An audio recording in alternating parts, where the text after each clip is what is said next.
Por favor, a gente começa aqui com a Patrícia. Favor, Ladies né? first, né? Claro, né? É verdade.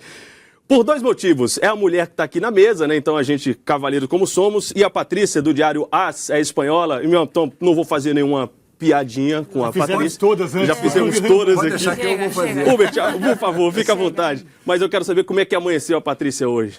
Triste. Amanheci com um chãozinho, né? 5 ontem. Mas esperançada. A gente não vai perder. A esperança é a última coisa que se perde.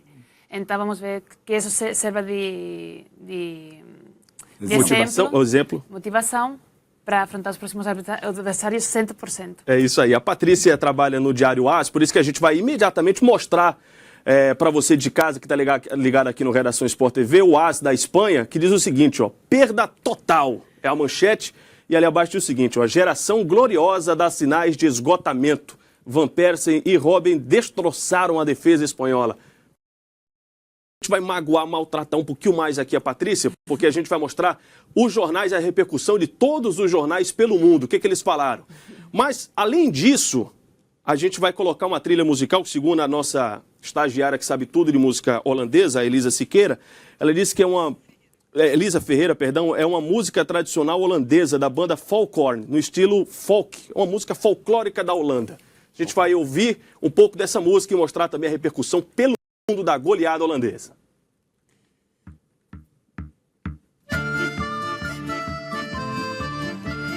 Isso é muito engraçado, olha lá, com o peitão, né?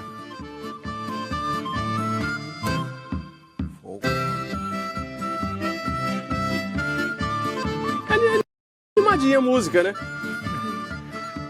O Cacilhas não gostou muito. Daily Telegraph da Inglaterra. O futebol holandês é bem melhor que a música. Mestres holandeses. Van Persie lidera exuberante a Holanda em uma impressionante vitória sobre os campeões do mundo. A gente começou mostrando o Jornal da Inglaterra e começamos mostrando o gol de empate da Holanda, o golaço do Van Persie. O Daily Mail escreveu, mergulhou como um salmão. As referências que eles têm. Da Inglaterra a gente vai mostrar agora o Jornal da Alemanha. Aí a comemoração com Louis van Gaal. O Bild, campeã do mundo submersa. Holanda humilha a Espanha. E seguimos com a musiquinha. Aí a virada com o domínio perfeito do Robben. E a moleza na marcação holandesa, da espanhola, hein? Esse estava com uma vontade. O Robben falou depois do jogo que não queria vingança, mas queria. Ele jogou com uma vontade, com uma gana. Na Bélgica, o Van Antwerpen, imparável Holanda humilha a Espanha. Um jornal e um gol. De Vrij, 3-1. Aí houve carga no goleiro, né? No Casilhas, mas Pois enfim. Aí foi falta. Aí foi falta. Não dele, mas do Van Persie, né? Sim, do Van A Persie. bola de Portugal, olé, campeã do mundo, humilhada por fanática laranja mecânica. 4-1. Com o erro total do Cacilhas na frente do Van Persie, sem perdoar na linguagem do futebol. De Portugal, a gente vai mostrar agora um jornal francês. Os tradicionais jornais pelo mundo nessa repercussão. O L'Équipe, inverossímil, derrota absoluta da Espanha, campeã mundial e bicampeã europeia. Ontem, diante da Holanda, algo inédito na história das Copas, 5-1. E esse gol impressionante, o Robben atingiu 37,4 km por hora, isso já no fim do jogo. Um veterano. 30 anos, hein, Fábio Seixas? Ganhou na corrida do Sérgio Ramos e ainda teve calma para fazer esses golaços. E para a gente fechar, um jornal da Argentina, o Olé, a orelha de Van Gaal. O jornal faz trocadilho com a famosa história do pintor holandês Van Gogh e põe a Holanda com uma das favoritas ao título da Copa do Mundo.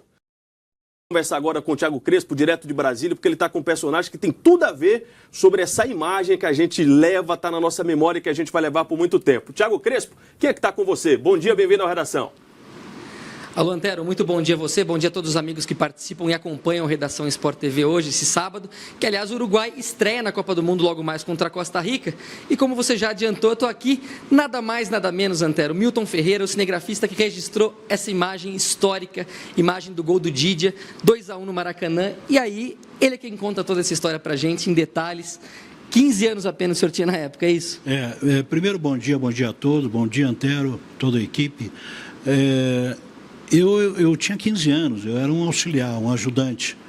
e me deram a oportunidade, porque sempre numa final de Copa, final de qualquer evento, você coloca toda a tua equipe em ação.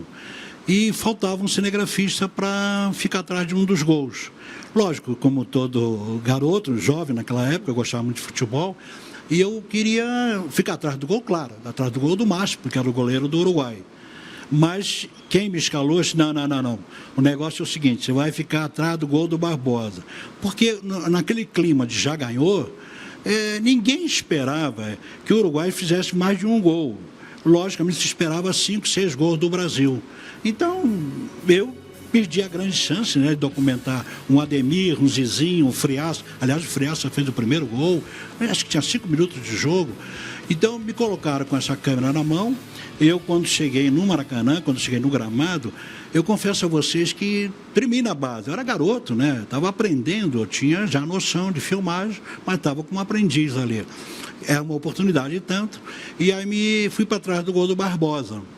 Claro que eu não tive muita atividade. Eu registrei, tem esse documentado, o gol do Schiaffino, parece que foi uma bola cruzada pelo Didia. E depois, quando o Didia pegou a bola, eu trabalhava com a câmera 35mm. Era a máquina de filmar de jornal cinematográfico. Era exibido no Rio de Janeiro, no Cineac Trianon. Era o jornal do Milton Rodrigues, é o jornal Esporte em Marcha. Então, eu com aquela câmera, vocês sabem, o visor é pequenininho.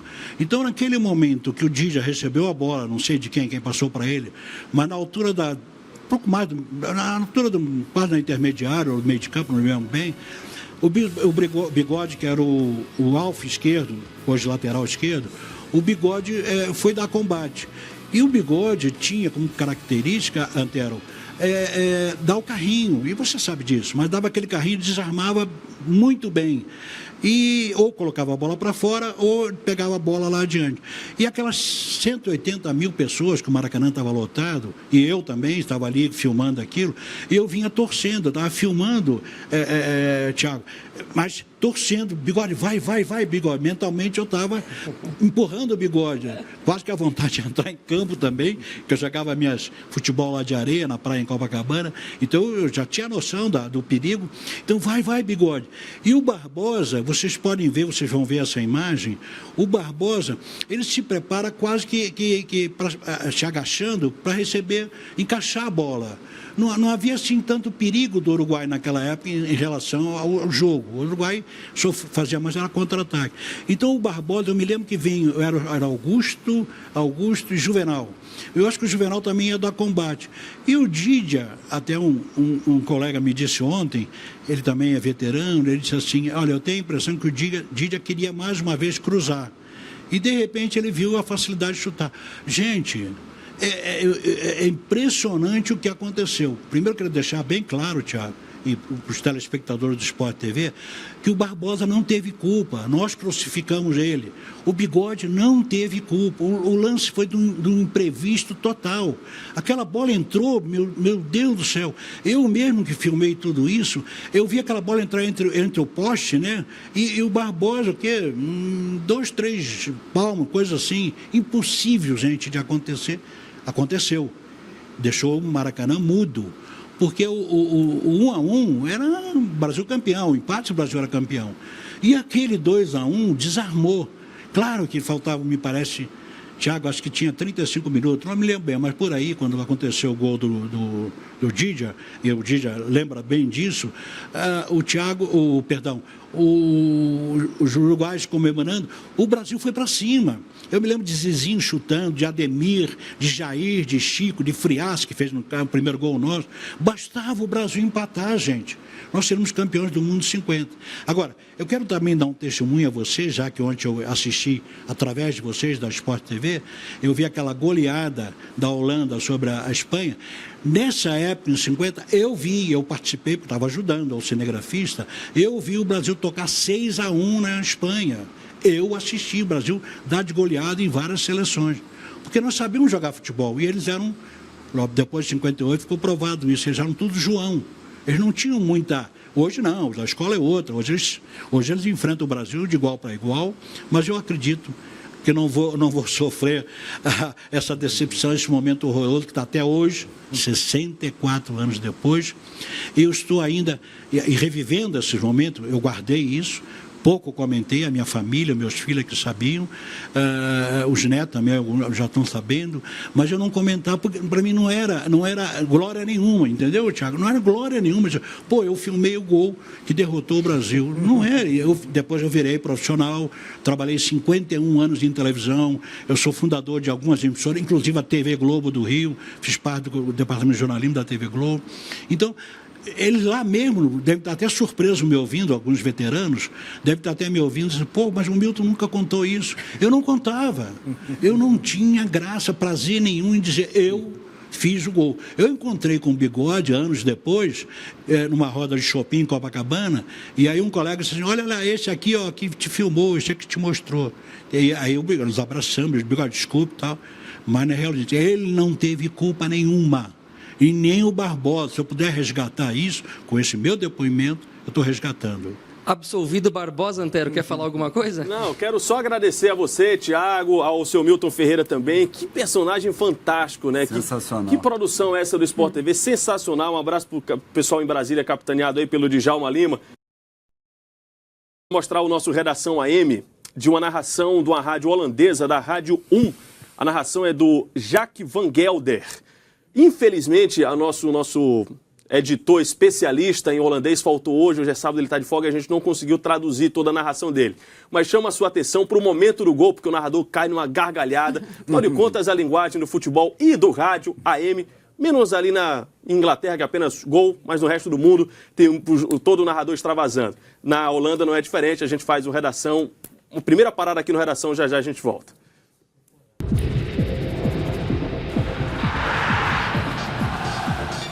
Is het balbezit nu voor Spanje aan de rechterkant van het veld met Azpilicueta. Azpilicueta tussen twee man, raakt die bal kwijt. Dan is het uitstekend de Blind die erbij zit. Blind en Martini. En Martini doet het lastig en moeilijk, waardoor de Spanjaarden weer kunnen overnemen. Nederland zit er wel goed bij. Snijder met de goede bal richting Robben. Nu wordt het hardlopen voor volwassenen met Robben. Robben loopt Sergio Ramos eruit. Terwijl Casillas moet komen, maar die komt niet. Draait Robben, wordt de schijf heen. Komt de schijf heen. Is het zo een dag? Ja! Het is zo een dag! Het is zo een dag! Het is zo een dag! Het is verder! Het is niet te geloven! Het zijn mensen die aan de andere kant van de weg zitten. Sergio Ramos wordt eruit gelopen. Dan komt ook die man in het schild met de rustnummer op de achterkant eruit. Die kan er ook niks kunnen doen. En Robert, dat is... Ik heb het gedaan. Het is een 82e interland die ik voor Nederland op de radio opgeslagen. Ik heb dit nog nooit meegemaakt.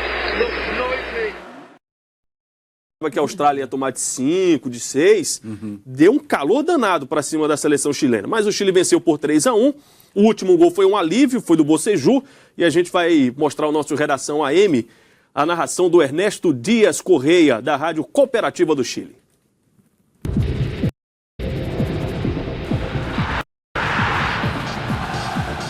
Se viene Gutiérrez, vamos, vamos Felipe, vamos Guti, vamos Gutiérrez, tocó, está para Pinilla, está, Galó, Pinilla, le queda para Monseñura, Galó, le pegó, gol, gol, negro lindo, te quiero negro lindo, así te quiero negro lindo, así te quiero negro lindo, haitiano de corazón, chileno de Tomilomo, qué golazo te mandaste papá, sería todo señores, gol,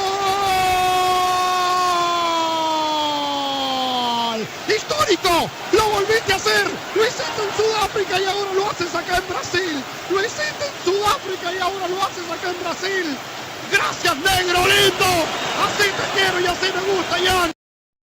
Mostrando aqui mais uma vez imagens ao vivo do treino da seleção brasileira, como a Janaína Xavier falou pra gente agora há pouco. Vou aproveitar para bater um papo aqui com a Patrícia Domingues, que é do Diário AS, e a Patrícia estava falando com a gente antes da gente entrar no ar, que assim o Brasil passando para a próxima fase, chegando nas oitavas, né, Patrícia? Você volta a ficar na cola da seleção brasileira, né? Sim, vamos continuar seguindo com eles. Vamos ver se eles ficam primeiros de grupos, né? Se eles vencem o México e o Camerão. Que eu não sei se são realmente seleções fracas, né? Eu acho que também eles podem gerar um perigo para o Brasil. Você acha mesmo, Patrícia? Acho que talvez... Não, acho que o Brasil tem um time forte, eu acredito, eu torço pelo Brasil também.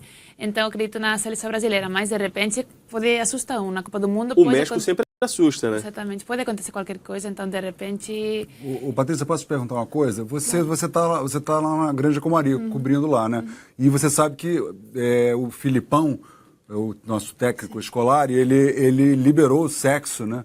Na concentração. Moderadamente. Né? Moderadamente, com moderação. Com moderação. Né? Pratique com moderação. E eu quero saber, você ouviu alguma coisa lá, uns gritos, algum barulho?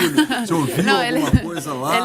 Eles ficam longe, eles estão concentrados, longe? A imprensa não pode passar, estava errado. Podia até alguém gritando, Aí... não, porque é com moderação. É com moderação. É com moderação. Tá certo. Está longe para escutar, eu acho. Perguntinha para a Patrícia Domingues, que é do Diário AS, um jornal espanhol. Patrícia, há alguns meses a relação do Filipão com jornalistas espanhóis ficou um tanto estremecida por conta de um programa espanhol de humor que fez uma piada com o Diego Costa se passando pelo presidente do Atlético de Madrid. Como é que está hoje? Está mais acessível o Filipão? Já quebrou essa barreira? O que é que você vai encarar? Já encarou? Como é que você vê o Filipão daqui para frente? Não, eu acho assim que no primeiro momento, quando eu cheguei, até tentei para fazer uma entrevista, até falando com a Espanha, nada. A Espanha não quero nem ver, só na final, se chegar. Depois da final, depois do Mundial, a gente se vê. Mas eu acho que também, se ele já vê que a gente está cobrindo a Copa com eles, está fazendo o seguimento com eles, talvez eles tenham mais... fale com a gente, né? Então, eu acho que agora, depois que a gente perdeu ontem, talvez a gente tenha mais chance de se aproximar dele. Porque ele queria a final dele, eu queria com a Argentina, né? Falou Brasil-Argentina, torce pela final com a Argentina.